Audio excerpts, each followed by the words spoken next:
I thought there were a bunch of people on the phone. Like, let them go. Don't waste their time. Make them sit there. I was interviewing her for ATJ-TV. Your point is that I interrupted whatever it was you were doing. That's the point you're making? Excuse me, A, but you just interrupted ATJ-TV. I'm trying to take care of the listeners. Didn't mean to interrupt your thing, whatever it is. What are you interviewing her about? Go ahead, I'll listen to the rest. The Ace and TJ Show presents ATJ-TV. Hey, welcome to another edition of ATJ-TV. While we're doing this, you are enjoying the world-famous Friday morning weekend blast-off. A lot of cool stuff coming up for you this week, including Yankee Pete's political ad for Monica and her reply, which is just one word that we actually considered bleeping at one point. We spend a few minutes with intern Leah, who apparently has a very special superpower that none of us knew all about, and we brought something back that was on ATJ.com months and months and months ago because somebody asked for it, so we thought you might enjoy taking another little tour of my home office at the conclusion of this week's edition of ATJ-TV.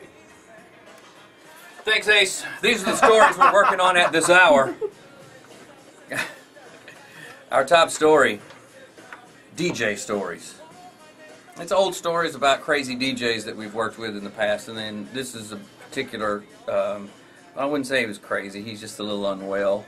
Well, not anymore, he's just a little not breathing. He did. He had passed by now, yeah. So, of a run-in that I had with him when I was a brand new baby DJ. That's the guy that showed up at the station that night, wanted to fight TJ. Or not fight. He never actually said he wanted to fight. He was just ranting and tearing his shirt off. Yeah, he called while I was on the air, and I was new, and the main rule was we don't do dedications. Yeah. We do not do dedications. So I'm sitting there, and I figure out I've got a talent for this. This is going to be my career, and I'm, straight-laced following the rules. Well, the afternoon guy calls, and he was at a party, and he said, "Hey man, I'm over here at such and such place, and there's some girls over here, and they want to hear, whatever. So get a leg up."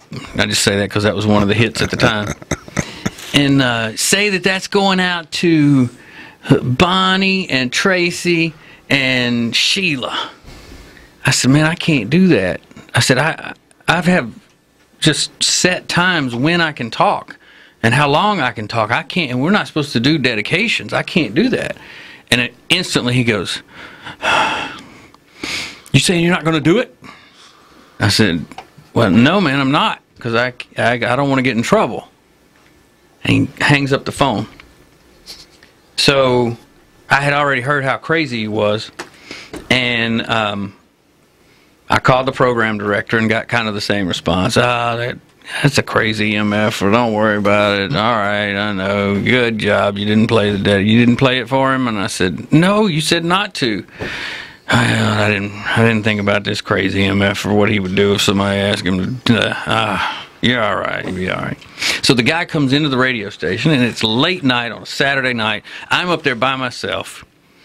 And this is the radio station that I grew up listening to. I mean, this was the cool station. And it was huge to me to be in that room, pushing those buttons, controlling that 100,000 watt radio station.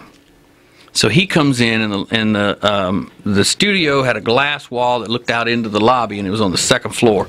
He gets to the top of the stairs, and he's got a look in his eye, like glaring at me with his eyes stretched wide open. He walks into the studio, opens the door. And by that time, I had grabbed my my fanny pack that had my pistol in it. That's right. Right. You heard that right. So he walks in, and he's got his arms all out to the side like he's, badass. And he just looks at me and stands in front of me in the studio. He's wearing a radio station shirt, all right? He looks at me, takes his arms back, and grabs the shirt by the collar and rips it off of himself and throws it in the floor. And I think, all right, he's ripping his shirt off because he wants to fight. Mm-hmm. Looks at me after it's laying there on the floor in front of him, and he goes, "I guess that's just over then." Meaning, we're not teammates or something like that. glares at me again with tears in his eyes and spittle coming from his mouth because he's so mad, and leaves. Monday, I go into the radio station and I see him. Hey man, how's it going? Never another mention of it. What? He had to have been out of his mind on some kind of drug. Making me look, and he called the program director. Yeah man, made me look like an idiot in front of my friends. Because you know he's saying, I'll get him to play. You girls want to hear that? I'll get him to play it. I'll get him to play it. What's your name? Yeah. He's going to say y'all's name on the radio. Watch this. He calls me and I say no, and they're all standing there looking at him. You made him look like a clown. Yeah. Wow. Drive up there. I guess, what was the line? I guess this is... I guess this is over. Yeah, I guess this is over. That's what we had. Yeah. What would you mean by this exactly? I said, dude, I'm thinking, I don't even know your name. I call you Cadillac. What the hell? Okay, with the big election this week, it's over. A lot of people are glad it's over. We took the time to put ourselves in the candidate's place, okay? And all of the negative political ads that you must face if you're running for office. So we wrote negative ads about other members of the show. So why they shouldn't be elected to whatever office and we should. And the standout for the week was Yankee Pete's negative attack ad on the other candidate, Monica. If you don't understand, then just watch. You'll get it after that. Went for full production house on this. Okay. So the voice you will hear, I went high dollar with my ad campaign. The voice you hear will not be mine, but I have used Monica's sound bites against her. Oh, gosh. Monica Palumbo wants to be your next president. I love you. As Americans who are looking out for our future, we cannot allow that to happen. Monica leans left. What a moron. Too far left. For 4 years, her fortune was built on the backs of hard-working American NASCAR fans. A conservative candidate? Not Monica. All she does is turn left. Financial security? Not Monica. She loves corporate financial institutions and high tax rates. Where's my money, baby? Candidate Monica has even gone so far to name her foreign dog Banks. Ruff, ruff, ruff, ruff. Does that sound like a candidate you can trust? Kiss my butt. Or a candidate who will go further in debt to China? Where does Monica stand on human rights? She's far away from treating people fairly. Come over here, let me spank you. She openly jokes about not paying the Italian immigrants that she forces to clean her home. She can't even stand to be around them, making them clean only when they're not in her presence. You're bad. At the very least, you, Mr. and Mrs. American, need a candidate who doesn't air hump Hey, you going out for some sex? in your next foreign policy meeting. This ad paid for by sarcastically challenged Americans who know that pugs are really foreign dogs who snuck in under the cover of darkness through our unsecured border. I gotta get it together. Oh my gosh. Okay. Very good. Very nice. Oh, that is fantastic, Pete. If you're not familiar and haven't heard everything there is to know about Monica, the Italian immigrants that she forces to clean her house are her parents. Yeah. But only when she's not there. She goes out of town, calls them, and demands, get over to my apartment and flippin' clean. Pretty much. How rude. Doesn't even pay them. Awful. So rude. And her foreign dogs. Whatever. Don't elect her. I'm a bitch. Leah, you can tell when somebody's a Scorpio? I can tell when people are certain zodiac signs just by looking at them. Yeah. Do you know when my birthday is? No. Okay. What zodiac sign am I? You're a Taurus. That is incorrect. What are you? Gemini. Oh, I hate Geminis.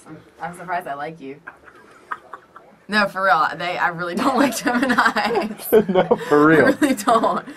You don't act like one though. Why do you hate Gemini? Because they're bipolar. They really are. They have two personalities. They really do. You don't. You're not. You're either one way or you're like one way. You're not. You know what I mean? Does that make sense?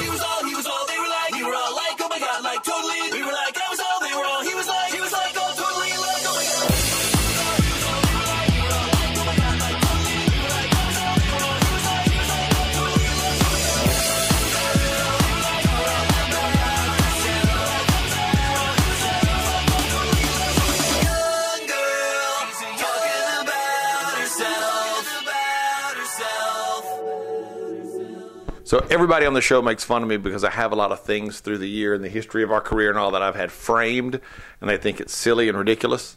But I love these things, and I'm about to add some more. So come on, Peyton, come a little bit closer. Obviously, we're not very professional with this, but a couple of things you'll notice first. This, one of my prized possessions, that's a picture of me. Zoom in on that picture of me and how sweet my hair was. That's me and Alice Cooper. Me and my wife, Shawnette, and TJ and his wife, Jody, before any of us might have been married, all went down to New Orleans and had a chance to meet Alice Cooper one night before an Eagles concert. I don't even think TJ and Jody were married. This is something very special. This was given to us by the Honorable Sue Myrick of North Carolina in the United States House of Representatives, where we were entered into the congressional record for the work that the Ace and TJ Radio family did for the victims of Hurricane Katrina. So it lists all of our names and talks about what we did and all of the stuff that had gone on, and that how we had raised over $500,000 and filled up 26 18-wheelers to send supplies down. Now, here's one of my favorite things, because as you know, I'm a big fan of the band Bon Jovi. Can you get the entire thing, Peyton? Yep. This is a gift that I was given from Bon Jovi's record company when I was the program director of a radio station. And you'll see I got this right after the Keep the Faith album came out. In commemoration, it says, presented to Ace Anthony, KQID. Yes, that was my last name at the time, Anthony. In commemoration of worldwide career album sales of 45 million, which is funny because now, almost 20 years later, they've topped over 100 million albums sold worldwide. So that's kind of a cool thing to have. A couple of things that I absolutely love. I don't know if you'll be able to find me. That's me right there. That is one of my best friends in the world, Benji Roscoe, and that is Keith Richards of the Rolling Stones. That was backstage at a concert in Dallas about 1994, I believe. Mick Jagger, Charlie Watts, Ronnie Wood, Keith Richards, the Rolling Stones. We had the chance to meet the Rolling Stones. Yep, I didn't really meet Mick Jagger that much, but Peyton, you're throwing me off and I don't talk. There's me, there's TJ, that's Janet Jackson. And you'll see I'm on my toes because these people stepped in front of me at the last minute and almost cut me out of the picture, but that was backstage at a Janet Jackson concert. 6 years ago, Charity Case had the chance to open for Bon Jovi at Time Warner Cable Arena in Charlotte. So I took some of my favorite pictures of the night, put it with my backstage pass and the ticket for the evening. And that's a picture of the Charity Case band with the Bon Jovi band. And this is the band walking to the stage. And this was actually taken during sound check, but I just thought the picture was so cool. I don't know if you can make out that's me right there. And that's the screen behind us. And they said the band wasn't going to do sound check. Would we like to hang out and do sound check and play more on the stage while they ran the cameras and all for the big screen that was going to be behind Bon Jovi that night? Well, sure. So we spent about an hour on stage in an empty 17,000-seat arena just getting to play, and we took some cool pictures from that.